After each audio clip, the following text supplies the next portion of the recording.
Bhagavate Vasudevaya. Om Namo Bhagavate Vasudevaya. Om Namo Bhagavate Vasudevaya. Om Namo Bhagavate Vasudevaya. Om Namo Bhagavate Vasudevaya. Om Namo Bhagavate Vasudevaya. Hare Krishna. We completed the first 13 chapters of Bhagavad Gita. In the first 6 chapters, Krishna described predominantly Karma Yoga, the art of doing work, and thus by work connecting with the Supreme. And in the middle 6 chapters, 7 to 12, Krishna described Bhakti Yoga, that is working with devotion. And in the last 6 chapters, Krishna elaborates on Gnana Yoga, or developing analytical knowledge, and thus ultimately coming to the conclusion of Bhakti. In the 13th chapter, Krishna analyzed the characteristics of Prakriti, Purusha, Kshetra, Kshetragna, and Gnanam and Gneyam. Basically, all these 6 topics which Arjuna requested Krishna to elaborate on are centered on 3 things only: the living entity, the Supreme Lord, and the material nature. Fine. So he analyzed the characteristics of the living entity, the Supreme Lord, and the material nature, and he also analyzed the entanglement of the Jiva in the Prakriti under the superintendence of the Supreme Lord. Fine. So we discussed it elaborately in the 13th chapter. In the 22nd shloka of 13th chapter, Krishna spoke that Purushaha Prakristho hi bhumte Prakritijan gunan karanam gunasangosya sat asat yoni janmasya. Karanam gunasangosya, the entanglement of a conditioned soul in this material world, and the transmigration of the conditioned soul from one species to another species, one body to another body in this material world, is all because of Guna Sangha, the association of material modes. So, in this chapter, Krishna describes how the association of material modes will affect the living entity. The modes are 3. Sattva Guna, the mode of goodness; Rajoguna, mode of passion; and Tamoguna, mode of ignorance. So how these 3 material modes or gunas will affect a living entity, and how can the living entity come out of the entanglement of these material modes by practicing Bhakti Yoga, Krishna will describe in this 14th chapter. That is the subject matter of 14th chapter. So we understood the context of this chapter. We understood the connection between the previous chapter and this chapter. Now we will begin with the first shloka of this chapter. 14.1. Shri Bhagavan Uvacha Shri Bhagavan Uvacha Param Bhuyah Pravakshyami Param Bhuyah Pravakshyami Gnananam Gnanamuttamam Jnananam Jnanamuttamam Yajnatva Manayah Sarve Yajnatva Manayah Sarve Param Siddhim Ito Gatah Param Siddhim Ito Gatah Param Bhuyah Pravakshyami Gnananam Gnanamuttamam. O Arjuna, today I am going to describe the most sublime and exalted knowledge. Param Bhuyah Pravakshyami. Gnananam Gnanamuttamam. This is the best of all knowledge. Oftentimes Krishna says this. This is the best of knowledge. This is the best of knowledge. Yeah, basically the best knowledge is knowledge about Bhakti Yoga. And whatever facilitates for our practice of Bhakti Yoga is also best knowledge. Okay. So, Yad Gnatva Munayah Sarve. By understanding this knowledge, all the great sages, Param Siddhimito Gataha, they attained the supreme perfection. So that is basically the knowledge of the material modes and how to come out of the entanglement of material modes. So we need to understand how the material modes work. We need to understand how the material modes bind the conditioned soul with various qualities. And when the Sattva-guna binds a living entity, how does he behave? When Rajoguna binds a living entity, what qualities does he manifest? When Tamoguna binds a living entity, what are the results? So all that Krishna will analyze in detail in this chapter. And finally, towards the end of the chapter, Krishna will reveal how to come out of this entanglement of material modes. Right? So that's the subject matter of this small chapter. Second shloka. Yidam jnanam upashritya idam jnanam upashritya mama sadharmyam agataha mama sadharmam agatah sargyepi nopajayante sarge upajayante pralayena vyathanti cha. pralayena vyathanti cha. Idam jnanam upashritya. By taking shelter of this knowledge that Krishna is going to describe in this chapter, mama sadharmyam agataha. First result, one can attain the same nature or form as Krishna. Mama sadharmyam. You can attain a nature similar to me, similar to mine. Next line. Sargepi nopajayante pralaye na vyathanti cha. One is freed from the repeated cycle of birth and death. And one will not take birth in this material creation again. Sargepi na upajayante. Sarga is this material creation. Na upajayante. You don't have to take birth again in this world. So by understanding these spiritual subject matters and trying to internalize this knowledge and apply that knowledge in one's life, one can be liberated from this material existence. So an aspect of spiritual life is to understand our own situation, our own position, our own entanglement in this material realm. First we need to understand how we are suffering here and develop detachment from this material world which is full of suffering. The so-called happiness available in this world is also suffering only. So we need to understand that by reading all this and by careful observation of this whatever is happening around us, then slowly develop an inspiration to go back to the spiritual world and take up to the necessary practices that enable us to transcend this material world and enter the spiritual world. That's the basic outline, basic purpose for which this entire Gita is spoken. So one need not experience the pain of death at the universal dissolution. One need not experience the pain of birth in the beginning of universal creation. So birth and death are there. So the living entity comes into being when the universal creation takes place. Means the super soul, the soul is eternal. So there is never a time where the living entity comes into being as such. But the living entity comes into a specific existence in a specific material species, in a specific material planet in the beginning of universal creation to fulfill the previous unfulfilled desires. And according to what the living entity does in this new setup, his next lives are dependent. So between the time of universal creation till the time of universal annihilation, destruction, in between the living entity undergoes so many changes, so many transformations in different species, in different planets, in different forms to fulfill different desires. But if he develops a desire to perform bhakti and then he perfects his life within one human life only, if he performs bhakti, so he need not even see the end of the universal destruction. He can go back to Godhead in the middle of this time period only.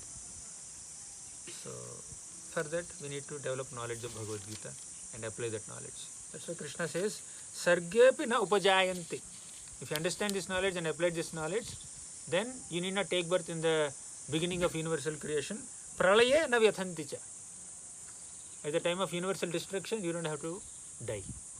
No birth, no death. Simple. You will come out of this birth and death cycle by understanding this knowledge. Prabhupada writes in the purport, after acquiring perfect transcendental knowledge, one acquires qualitative equality with the Lord, becoming free from the repetition of birth and death. One does not, however, lose his identity as an individual soul. It is understood from the Vedic literature that the liberated souls who have reached the transcendental planets of the spiritual sky always took to the lotus feet of the Supreme Lord.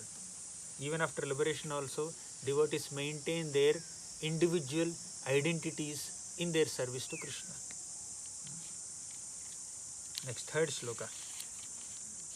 In the third shloka and fourth shloka also, Krishna describes how the jiva comes in contact with matter in the first place. In the first two shlokas, Krishna just glorified the knowledge that he is going to speak in this chapter.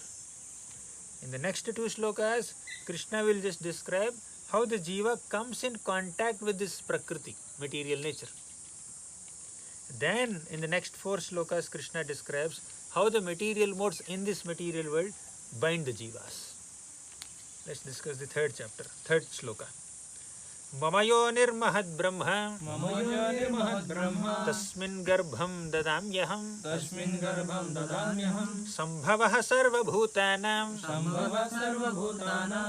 tato bhavati bharata mamayo nirmahad brahma tasmin garbham dadami aham. The Lord says, Mahad Brahma is this Mahat Tattva. This Prakriti or the material nature initially takes the form of Mahat Tattva. Then it transforms into Ahankara, which in three modes gives rise to 23 elements, and all these 23 elements will combine together and form the material universe. We discussed this whole process of creation in some other classes. So basically here Mahat Brahma indicates Prakriti or Mahat Tattva. So Krishna says, Mama Yonir Mahat Brahma, into the womb of this Mahat Tattva, Tasmin Garbham. Garbham is the womb. Tasmin Garbham Dadami Aham. So Dadami Aham. So the Lord impregnates this material nature. The Supreme Lord impregnates this Prakriti with the living entities. Okay. So then Sambhavaha Sarva Bhutanam Tato Bhavati Bharata. That's how the birth of living entities in this material nature is made possible. How does the spiritual jiva come in contact with material Prakriti? Answer is this shloka. Krishna says that the spiritual jiva is injected by me into the womb of the material nature. Thus the jiva comes in contact with Prakriti. Is it clear? Understandable? You can understand? So Prakriti is called Mahat because it extends through all place and time continuously. It is called Brahma because it is the cause of expansion. Okay. So sometimes Brahman word is used to refer to even the material nature also. Next, Prabhupada writes. He gives a nice analogy in the second paragraph of this purport.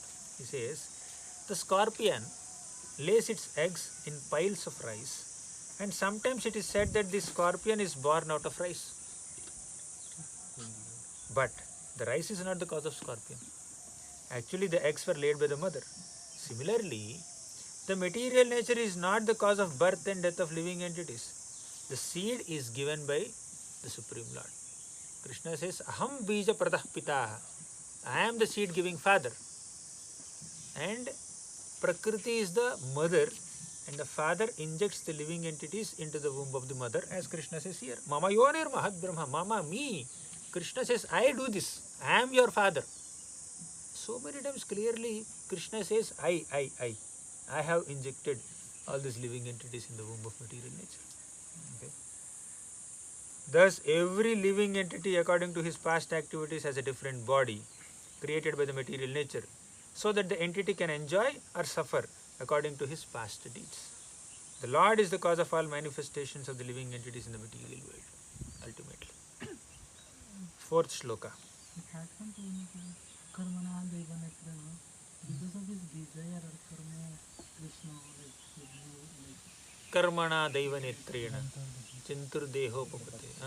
Karma is also there. So now you see, karma is the cause.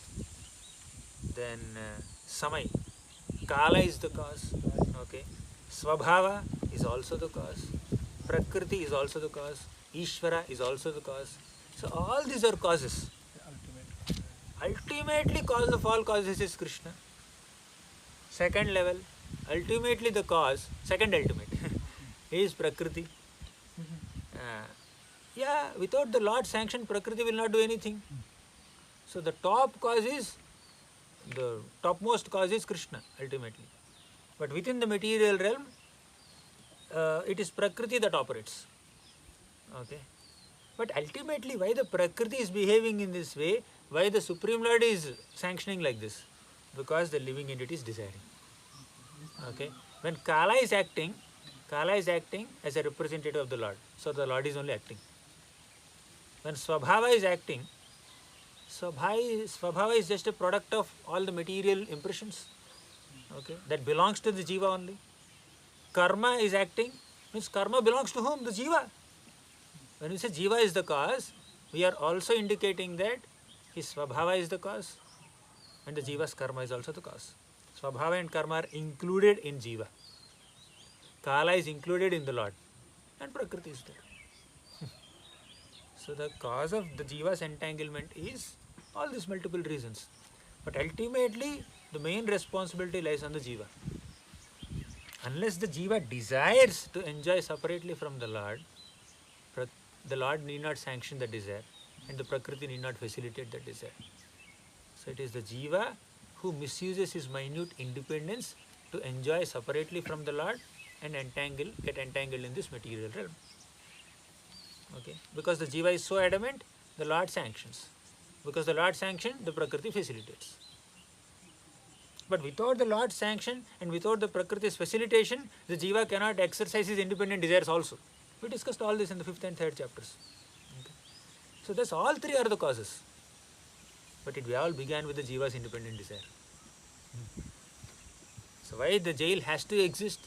Because criminals are existing. Why criminals have to exist? Because they have independence to act according to their own mentality. And who gave them independence? The Lord has given independence. So Lord is the cause. So like that all causes are there. So anyways, come back to this 4th sloka. Sarvayonishu kaunteya सर्वयोनिषु कौन्तेय मूर्तयः सम्भवन्त्यः मूर्तयः सम्भवन्त्यः तासां ब्रह्ममहद्योनिर् तासां ब्रह्ममहद्योनिः अहं बीजप्रदः पिता अहं बीजप्रदः पिता Sarvayonishu kaunteya. Here Krishna is very emphatically saying Sarvayonishu, of all the species of life, O Kaunteya, O son of Kunti, Murtayaha Sambhavantiyaha. Krishna says, they are made possible to take birth. Okay? Means different living entities are taking birth in different species. Tasam Brahma Mahadyonir. And how is this birth in different species happening? Through the Prakriti. Brahma Mahadyonir. Okay? In the material nature, which is like mother.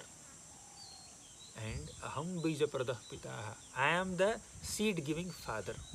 So all the living entities in different species are born of material nature. Thus the material nature is the mother. And I means Krishna is the seed giving father. Krishna gives the seed, mother gives the birth. Okay, and different species will take birth. Is it clear?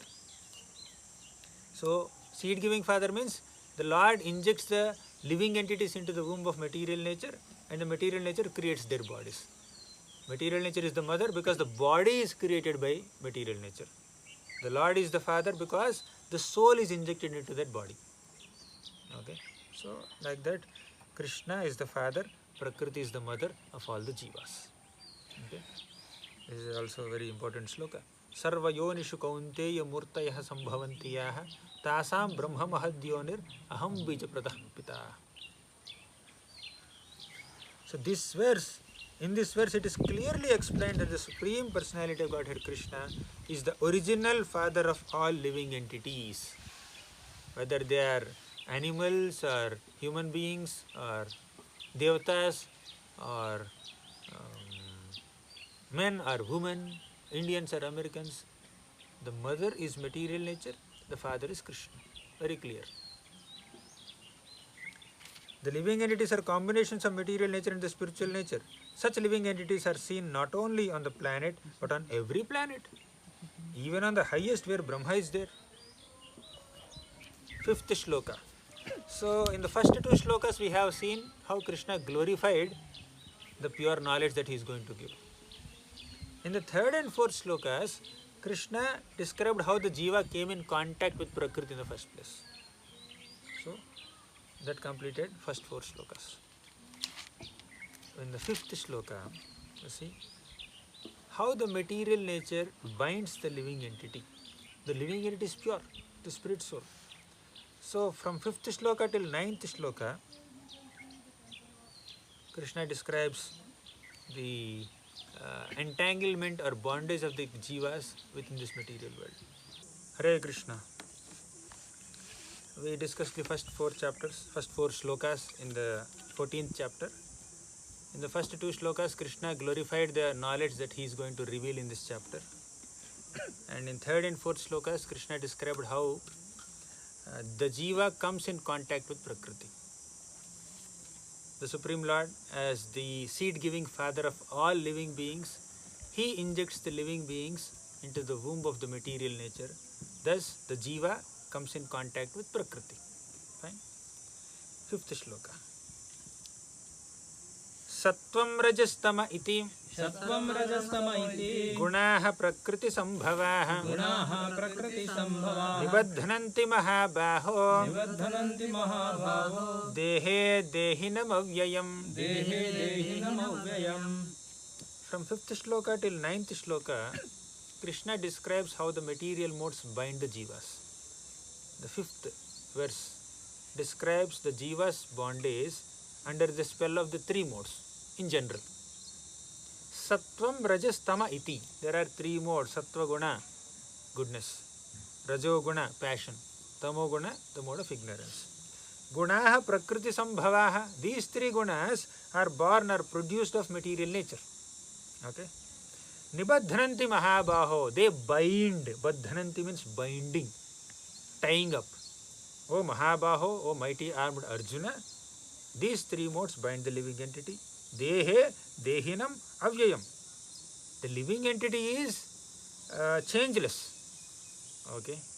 But the changeless living entity, dehi, is bound within the deha which is undergoing so many changes. Deha is body. The spirit soul is bound in a material body because of these three material modes. That's the essence of this shloka.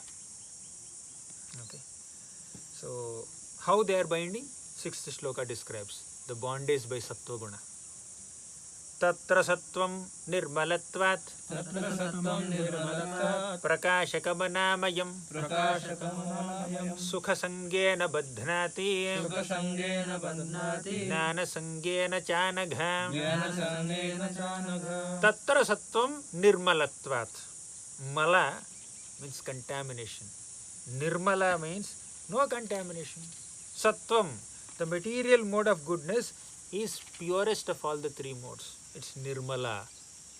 It's not as contaminated as raja and tama. Of all the three modes, sattva guna is the purest.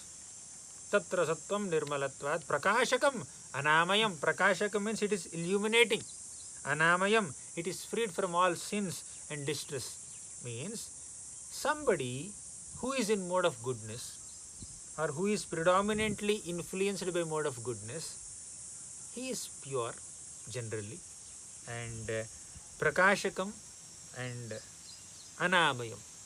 He is sinless, he is freed from distress, right? His presence actually illuminates, not physically generating some light, but basically he is very pleasant in his demeanor, very peaceful in his demeanor. But one thing in this world is, although mode of goodness is the purest, the mode of goodness alone does not exist. Okay. The mode of goodness is always tinged with some slight amount of passion or ignorance. It could be bigger amount of passion and ignorance influencing a person, and there may be slight goodness, but there is no pure goodness in this material world. There is always, all the three modes are mixed with each other. One mode could become more prominent than the other modes, but generally they are mixed. Fine. So, but if somebody is bound by Sattva Guna, these are the qualities. Sattva Guna's qualities are, it's purest, it's illuminating, it's free from sins and distress. And what is the specific type of bondage that it could create? Krishna says, Sukha Sangena Badhanati. Sukha means happiness. So those who are situated in mode of goodness, they are conditioned by a sense of happiness. Not only Sukha Sangha, Jnana Sangena cha. They are also conditioned by knowledge. Anagha, O sinless Arjuna, there is mode of goodness that creates bondage to happiness and knowledge. They are so much attached to happiness and knowledge, being happy, being knowledgeable. So Prabhupada writes in this purport, the living entities conditioned by material nature are of various types. One is happy, one is active, other is helpless. All these types of psychological manifestations are causes of entities conditioned states of nature. How are they differently conditioned is explained in this section of Gita. The mode of goodness is first considered. The effect of developing the mode of goodness in the material world is that one becomes wiser than those otherwise conditioned. So someone who is in mode of goodness has more wisdom than others. He is more intelligent. And a man in mode of goodness is not so much affected by material miseries. Generally, Brahmanas are predominantly in mode of goodness. Okay. The sense of happiness is due to understanding that in the mode of goodness, one is more or less free from sinful reactions. Because someone who is in mode of goodness does not want to do anything unclean, anything sinful, any mistakes intentionally. So he is not very much hankering. Passionate person is hankering he is very ambitious. Thus there is anxiety. But mode of goodness person, he has some satisfaction in the heart. So he doesn't hanker so much. He is not so ambitious. He is very wise. He understands the temporary nature of this world. So thus he is very sober, gentle, peaceful, not agitated easily. He is happy because he is not committing any sins. Okay. Actually in the Vedic literature it is said the mode of goodness means greater knowledge and a greater sense of happiness. The difficulty here is that when a living entity is situated in mode of goodness, he becomes conditioned to feel that he is advanced in knowledge and better than others. So what is the conditioning here? Everything seems to be very nice in goodness. But there is a conditioning. You are conditioned to a sense of happiness. You tend to feel that I am better than others. I am more peaceful. I am less agitated. I am much happier than others. I am wiser than others. I have better intelligence. I have better knowledge. Okay. So the best examples are scientists, philosophers, and sometimes there is a lot of pride. So scientists and philosophers and great Brahmanas, sometimes they are very proud of their knowledge, proud of their wisdom, and they keep guiding others. So, and because they generally improve their living conditions, they feel a sort of material happiness. Thus, there is no likelihood of liberation or of being transferred to the spiritual world. Repeatedly, one becomes a philosopher, scientist, a poet, and repeatedly becomes entangled in same disadvantages of birth and death.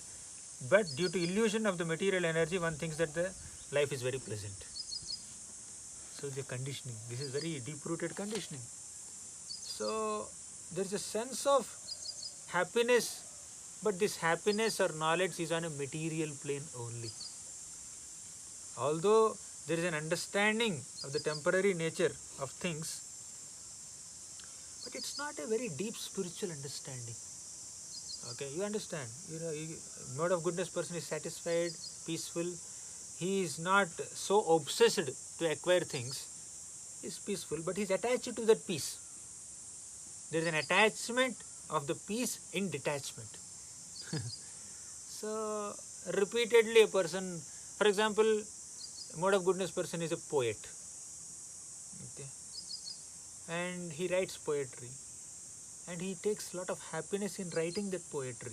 He is not very passionate in making lot of money from it, and when that mode of goodness is coupled so much with mode of passion, then you want to make a lot of money or fame or name and prestige out of your talents, okay, a lot. But that kind of undue hankering is not there when a person is predominated by mode of goodness. Okay, he takes pleasure in his own material skill, but ultimately the skill is material, and the happiness that is coming out of the skill is also material, and there is an attachment to this material happiness. Thus, one may repeatedly be in that mode, but there's nothing spiritual in it. It is very conducive platform for cultivating spiritual knowledge and getting into spiritual life, but it's not spiritual in itself. Coming to mode of goodness is very conducive and very favorable to practice spiritual life. We have to come to mode of goodness with full effort, but we should not stop at mode of goodness. We have to transcend mode of goodness also. Traigunya Vishaya Veda Nistraigunya Bhavarjuna. Okay. So this is also bondage only. Even getting attached to the so-called happiness, material happiness in this world, material peace or material knowledge, that is also conditioning. A person who is in mode of goodness has nice discriminatory power. He can discriminate between things, but he is not spiritually enlivened unless he takes to the process of bhakti. Okay. 7th shloka. Rajoragatmakam vidhi Trishna sanga samudbhavan Tannibadhnati kaunteya Karma sangena dehinam Rajo ragatmakam vidhi Trishna sanga samudbhavam. Raja, or the mode of passion, is ragatmakam. It's born out of desire. Okay, there is intense desire or ambition in mode of passion. And Trishna sanga samudbhavam. Trishna is attachment. Trishna is longing. Too much of longing or hankering. Sanga is attachment. There is a lot of attachment to things. So that much deep attachment is not mentioned in Sattvaguna. In Sattvaguna there is knowledge. When there is knowledge, there is some little detachment also. But here, Rajoguna has lot of attachment and lot of longing. Trishna is there. Tannibadhnati kaunteya. Because of this longing and attachment, there is bondage. Karma sangena dehinam. What is that specific bondage? The bondage of being obsessed with material fruitive activities. Okay. He is bound to material fruitive actions. Karma sangena dehinam. The mode of passion is also specifically characterized by attraction between man and woman. Sometimes lust is also called passion. Okay, there is passion, there is intense desire, there is kama. That kama is also considered lust. So in mode of passion, there is lot of attraction between man and woman.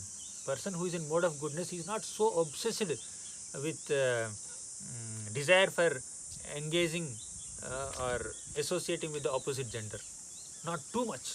There may be sex life in mode of goodness also, but it is not as intense as it is in passion. Okay. So, and when the passion is increased, one develops a hankering for material enjoyment and works very hard, and thus gets entangled in so many fruitive activities. Because of this attraction between male and female, due to passion, there are a lot of other attachments that come to family, to children, the household paraphernalia, and so many facilities, enjoyment. And that enables one, or that inspires a person to just go around and then do more and more fruitive activities and acquire a lot of wealth. So there is kama, desire, there is trishna, hankering, there is sanga, attachment, and ultimately there is karma, which is material fruitive activities. So these are the great terminologies used in this shloka. Rajo ragatmakam vidhi. Raga is one technical term. Trishna, second term. Third, Sangha. Fourth line mein there is karma. So there is Raga, Trishna, Sangha and karma. Raga is lot of desire. Okay. Trishna is hankering or longing. Sangha is attachment. Karma is fruitive activity. Fine. Then 8th shloka. Tamastvagnanajam vidhi तमस्त्वज्ञानजं विद्धि mohanam sarvadehinam मोहनं सर्वदेहिनां pramadalasya nidrabhi प्रमादालस्य निद्राभिः tannibadhanati bharata तन्निबध्नाति Bharat tamastu ajnanajam vidhi. Tama is darkness, literally. Ajnanajam vidhi. Know that the mode of darkness born of ignorance. Tamo guna is mode of darkness, literally. And the darkness is basically ignorance, ajnana. This is mode of ajnana. So know that the mode of darkness born of ignorance is mohanam sarvadehinam, is the delusion of all embodied beings. Because of mode of goodness, mode of ignorance or tamo guna, everybody is illusioned. They will be put into bewilderment, confusion, illusion. Pramadalasya nidrabhi. Pramada is madness. Alasya is laziness. Nidra is sleep. So people who are predominantly in mode of ignorance, they sleep. They are lazy. I mean, everybody should sleep, but his sleep is too intense. He doesn't just take the necessary amount of rest that is needed by the body. He is so lazy that he is always sleeping. Okay, and madness, so crazy. No discrimination, what is good, what is bad, what is right, what is wrong. He cannot even understand things. Okay. So that is the quality of a person who is influenced by tamoguna. Prabhupada writes a little longer purport here. He says, this means, here you see, Tannibadhnati Bharata, Tamastu Ajnanajam Vidhi. Tamastu, tu is but. So, after describing mode of passion and mode of goodness, Krishna used the word tu to introduce tamoguna. Tamastu ajnanadam vidhi. This means that mode of ignorance is very peculiar qualification of the embodied soul. We are here basically because of ignorance. Okay? Because of false ego. The mode of ignorance is just the opposite of mode of goodness. In the mode of goodness, by development of knowledge, one can understand what is what, but in mode of ignorance, it is just the opposite. One cannot understand what is what. So dull, so dumb. Everyone under the spell of mode of ignorance becomes mad, and a madman cannot understand what is what, right? So one cannot understand things as it is. Still people are madly accumulating money. Death is sure, still people accumulate money. Out of ignorance. Okay. So people become lazy, they are very reluctant to any material enjoyment, any spiritual advancement. If you tell them, take to spiritual life or read some spiritual literature, then there is laziness, there is no inclination at all. Okay. Always dejected, they are addicted to intoxicants, addicted to sleeping. So to sleep more, they will take more intoxicants. So like that, they are in mode of ignorance. Now in the 9th shloka, Krishna summarizes all this. Sattvam sukhe sanjayati शतं सुखे संजयति rajah karmani bharata रजः कर्मणि Bharat jnanam avritya tu tamah ज्ञानमावृत्य तु तमः pramade sanjayatyutam. प्रमादे संजयति. Summary is, Sattvam sukhe sanjayati. Goodness conditions one to sukha, happiness. Fine. Second line. Rajah karmani bharata. Passion conditions us to fruitive activities, karma. Sattvam, sukha. Raja, karma. Then what is tama? Jnanam avritya tu tamaha. But tama, your jnana is avritya, covered. Your knowledge is covered completely. And pramade sanjayatyuta. And you are bound to mad of goodness. Bound to madness. Fine. So, sattva will bind you to sukha. Raja will bind you to karma. but tama will bind you to madness. Okay, that's what is mentioned in this verse, because your knowledge is completely covered in tama. So this is how the three material modes will influence the living entities. Okay. So for example, person in mode of goodness is satisfied by his intellectual pursuits, and a person who is in mode of passion is satisfied with his engagement in fruitive activities. And a person in ignorance, he doesn't know what he is doing. He is so confused, so perplexed, because his knowledge is completely covered.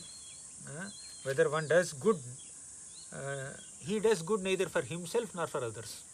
That's the deep, bewildered state of mode of ignorance.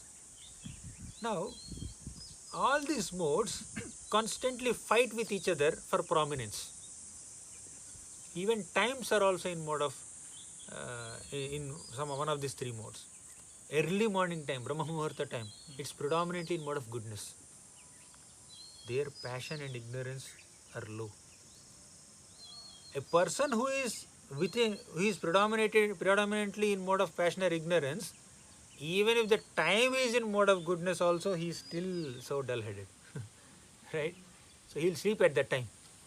Brahma Muhurta is conducive for your, say, spiritual practices, japa, but who is in the person who is in mode of ignorance, he will sleep at that time also. So now, times, places, now clean places are in mode of goodness. Very dirty places where garbage is dumped, so many worms and insects are there, crows are there. So that place is in mode of ignorance, right? So places are in three modes, timings are in three modes, people are in three modes. So like that, planets are in three modes. So like that, the three modes are everywhere. They influence everything and everyone in the entire cosmos. So now let us see, if one mode becomes more prominent than the other modes,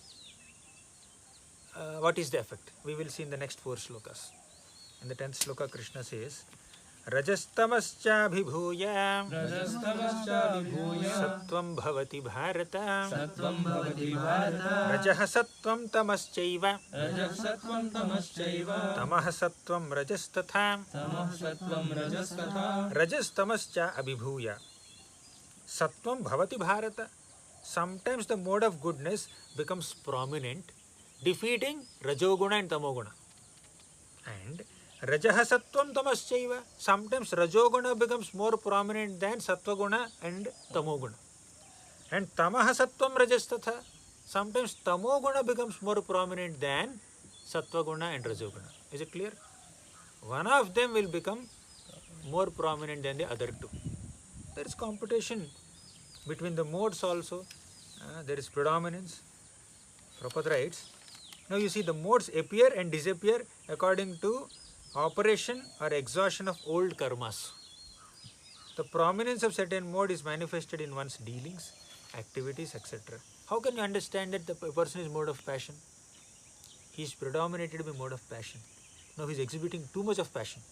As I said, one will not be purely influenced by one mode only.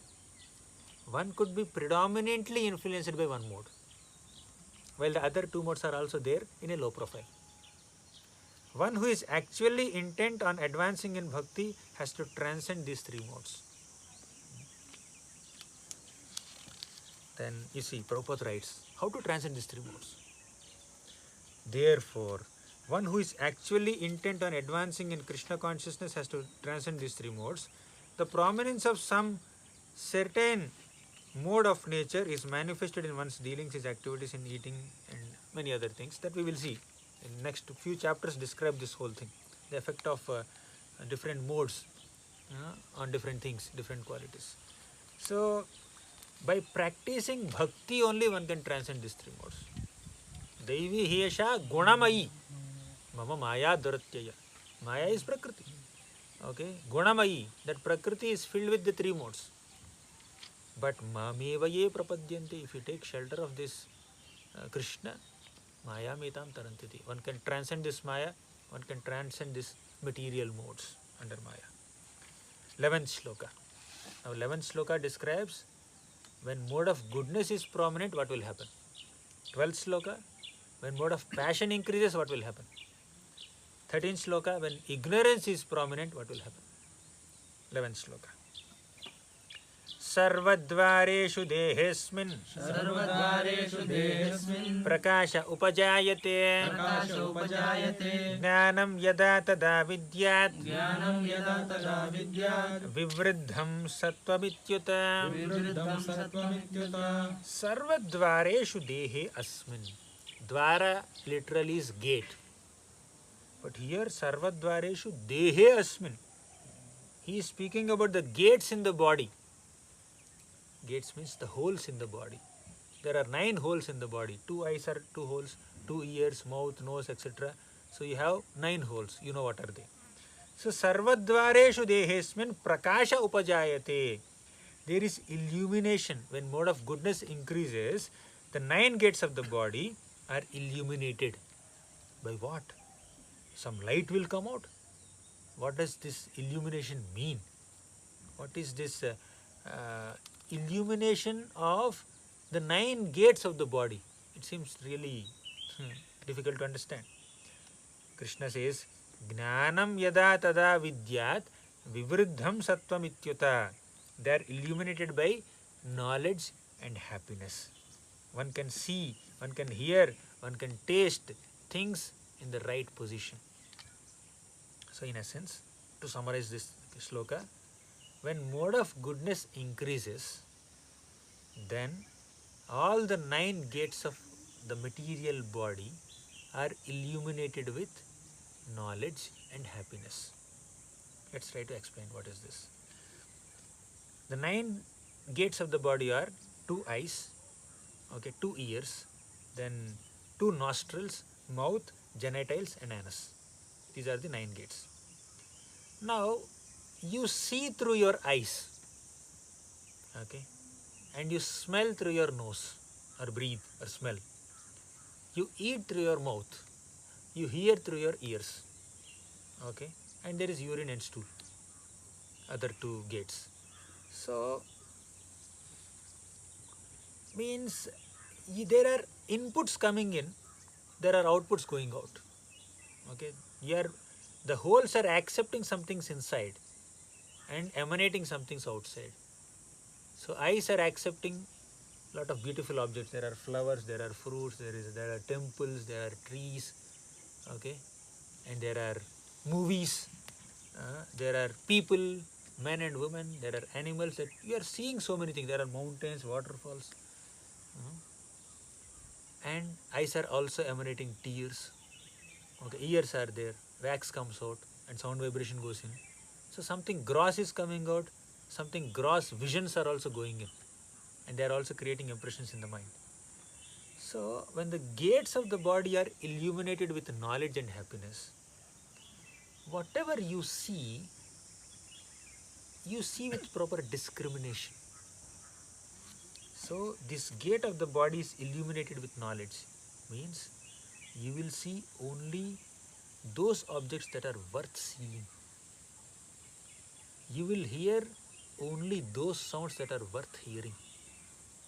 If some negative sound vibration is entering the ears, somebody is criticizing someone, somebody is spreading rumors, only gossip, or some foul language people are using, you don't feel like listening. Someone who is in mode of ignorance will listen to all kinds of nonsense, will see all kinds of nonsense, will smell anything and everything, will eat anything and everything. But somebody who is in mode of goodness, he will see only things that are worth seeing. When some unmentionable vision is there, he will turn his eyes and he will go away. When some nonsense is being spoken, he will close his ears and then go away. He will not allow such kind of negative sound vibration inside. Why? Because there is happiness and there is knowledge. All the gates of the body are illuminated with happiness and knowledge. So we have knowledge and discriminatory power how to use these 9 holes in the body. You are not indiscriminately allowing anything inside. You are not putting anything in your mouth. You have discrimination. If I eat this food item which is extremely spicy, that will create some problem in my digestive system. I may get acidity, my throat may burn.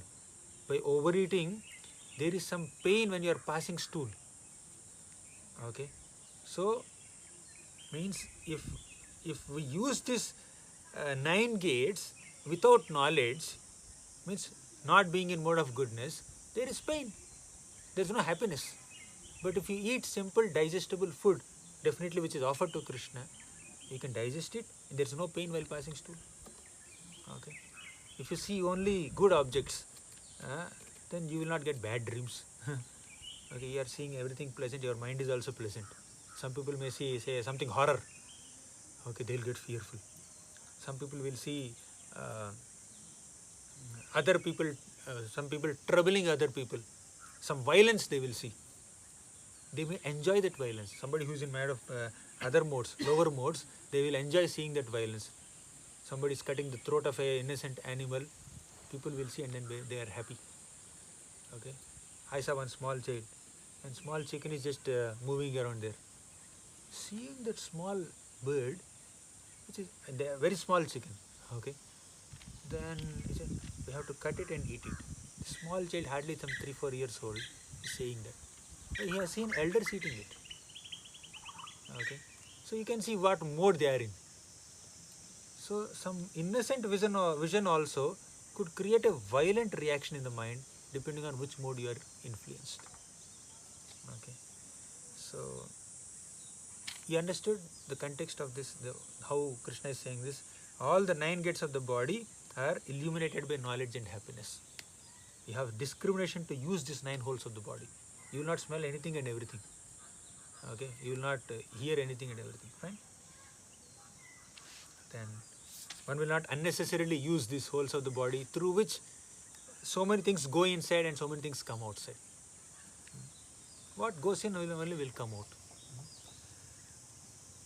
12th sloka. So whatever you hear, whatever you see, whatever you taste, they are all in right position. 12th sloka. Lobha pravrittirarambha karmanam asamah spriham rajasyetani jayante vivriddhe bharatarshabham. Now when passion increases, what will happen? Lobha, greed will increase. Pravrittaha, your activity, means fruitive activity, that will increase. You will be very passionately working out of greed. Then arambha, you will start intense endeavors. Karmanam, in activities. Ashamaha, uncontrollably you are working. Spriha, lot of desire is there. Rajasi etani jayante vivriddhe bharatarshabha. When the mode of passion is predominant, you will become extremely active. And we have to be active, but you become too ambitious, too greedy, too passionate, too much in a fruitive mentality. Intensely you endeavor, even neglecting your physical needs and other things. You lose discrimination sometimes, right? You just want to achieve this at any cost. That kind of determination in spiritual activity is very good. But sometimes passion will overrule. In material activities, somebody will be so passionate, I want to earn a lot of money. So a person who is in mode of goodness can control oneself nicely. But person who is in mode of passion, uncontrollably, he will just intensify his endeavors. Lot of desire, lot of hankering. He is never satisfied with the position which he has already achieved. The satisfaction is not there in passion. You want to achieve more and more. You are not having satisfaction with whatever service you do to the Supreme Lord, and then trying to render more and more service. That is nice, that's wonderful. But being too greedy for material enjoyment and being so passionate to acquire that material enjoyment is what is being described here. Next, he is already having a comfortable house, palatial house, but he wants a more palatial house. He is already having some 3 stories. I want to make it a 10-story building. Why, you already have one, it's comfortable. I just want to expand. For what? Is there a necessity? No, I want to expand. So that's the passion, that's the nature of passion. Okay. That's needed to run the show. All the three material modes are needed to run the material world where so many people are having materialistic tendencies. These are all like softwares created. You install all kinds of apps in your phone, right? So the phone will function in a certain way. The material world also, so many things are installed. The mode of passion is installed, ignorance is installed, and people are influenced by all these modes. Okay. 13th shloka. अप्रकाशो प्रवृत्तिश्च प्रमादो मोह एव च तमस्याते न जायन्ते विवृद्धे कुरु नन्दन. When there is increase in mode of ignorance, what will happen? Aprakasha means darkness. Pravrittischa, inertia. Inertia means reluctance to do anything. So lazy. You are not at all active. Pramado moha evacha. Pramada is madness. Moha is illusion. They are all present. What is absent? Discrimination is absent. Determination is absent. So laziness, madness, illusion, inertia, darkness, these are all the symptoms in mode of ignorance. When mode of ignorance increases, this is what will happen. Okay. So we completed up to 13th shloka. We will continue. 14th shloka. Yada sattve pravriddhetu pralayam yati dehabhrit tadottama vidam lokan amalan pratipadyate. When mode of in the 14th shloka and 15th shloka, Krishna describes what is the destination of a person after death. Okay, means different people are influenced by different modes, and one mode is prominent in influencing a person. So in the influence of that, under the influence of such a mode, if someone dies, what will be his destination? Krishna will describe in the next two shlokas. He says, Yada sattve pravriddhetu pralayam yati dehabhrit. So under the mode of goodness, if someone dies, tado uttama vidan lokan amalan pratipadyate, he will attain higher planets like Brahma Loka, Jana Loka, etc. So in mode of goodness, if you die, then you will attain higher planets. Then what will happen if you die in mode of passion and ignorance? Krishna says in the 15th shloka, Rajasi pralayam gatva karma sangishu jayate tatha pralinas tamasi mudha yonishu jayate. When one dies in passion, then he will be born amongst those who are engaged in fruitive activities, generally the earthly planet. When somebody dies in mode of ignorance, he will take birth in lower species, the animal kingdom.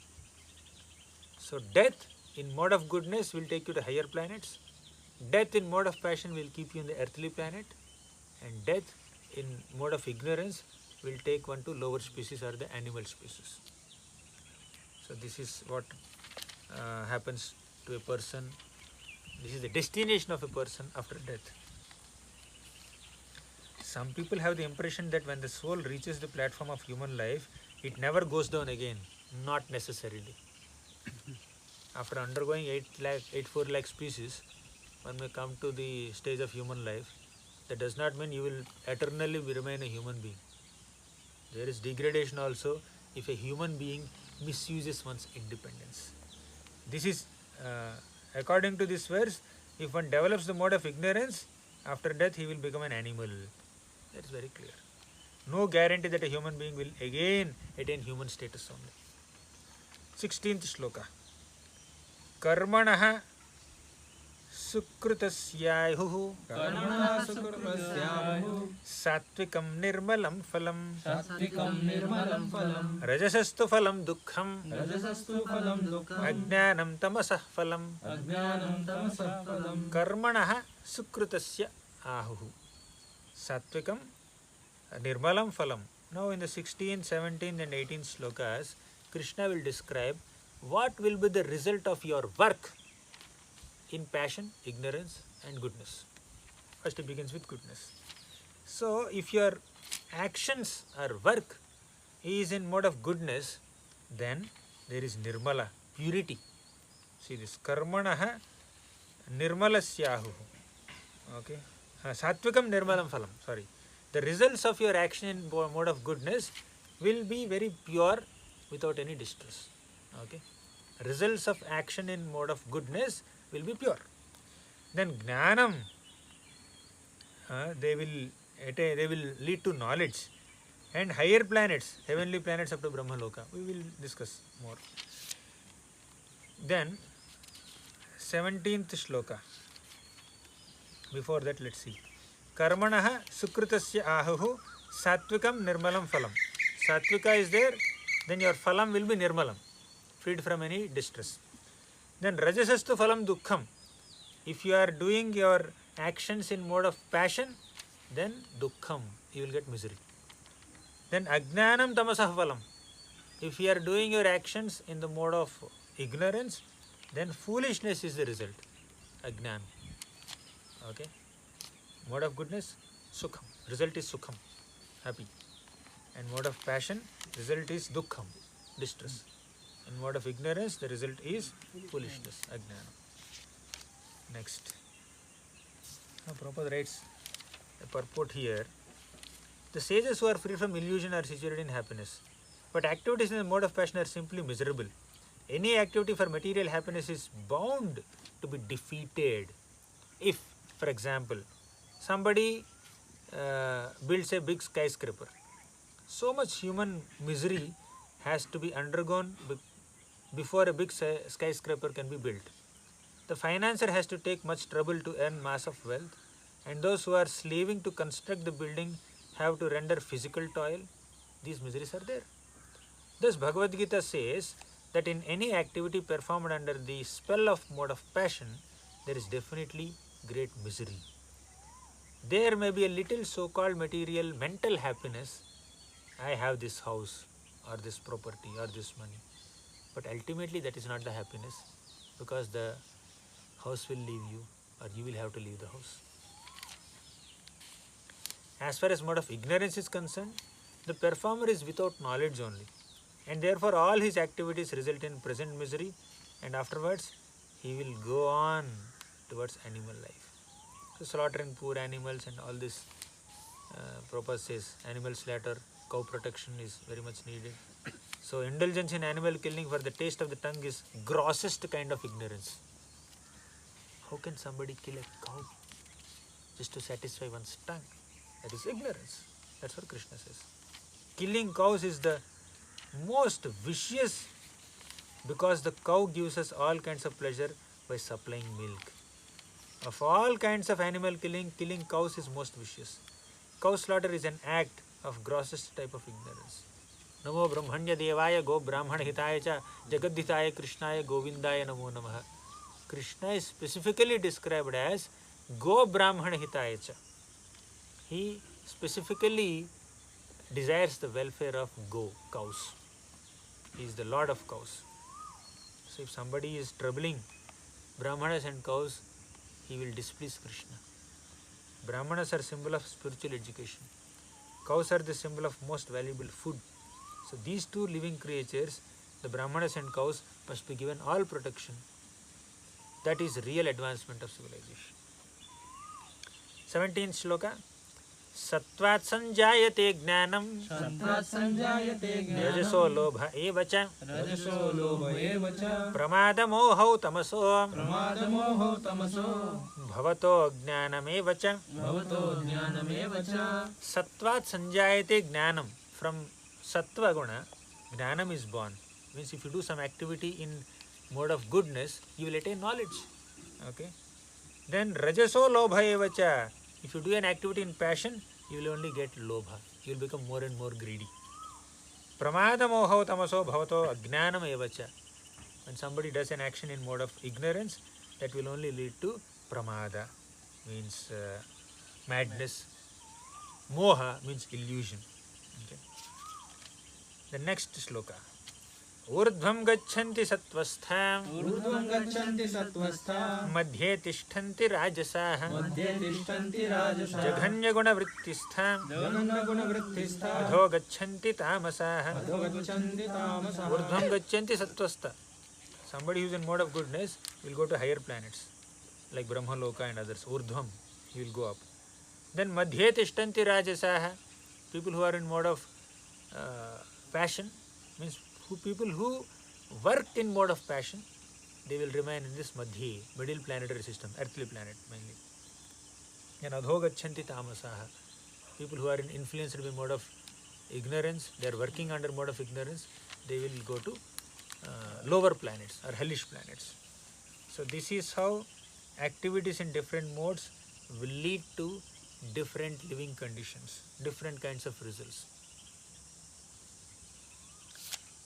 Okay, but all these modes, I mean, there are differences in the modes. One mode is higher, one mode is lower. Goodness is the best. Goodness may be the best of all three, but that does not mean that there is nothing beyond goodness. So one has to transcend all these three modes. In goodness there is happiness, but it is material happiness. One needs to transcend that material happiness also. One needs to attain spiritual realm. How to transcend these material modes? Krishna so far in this chapter described the qualities of gunas. But in the rest of the chapter, Krishna will describe how to become a gunatita, how to transcend these material modes, how to go beyond the influence of material modes, how to not be influenced by sattva-guna, rajoguna, tamoguna, all three. That we will discuss in the next session. We completed up to 18th verse. Hare Krishna. Thank you all.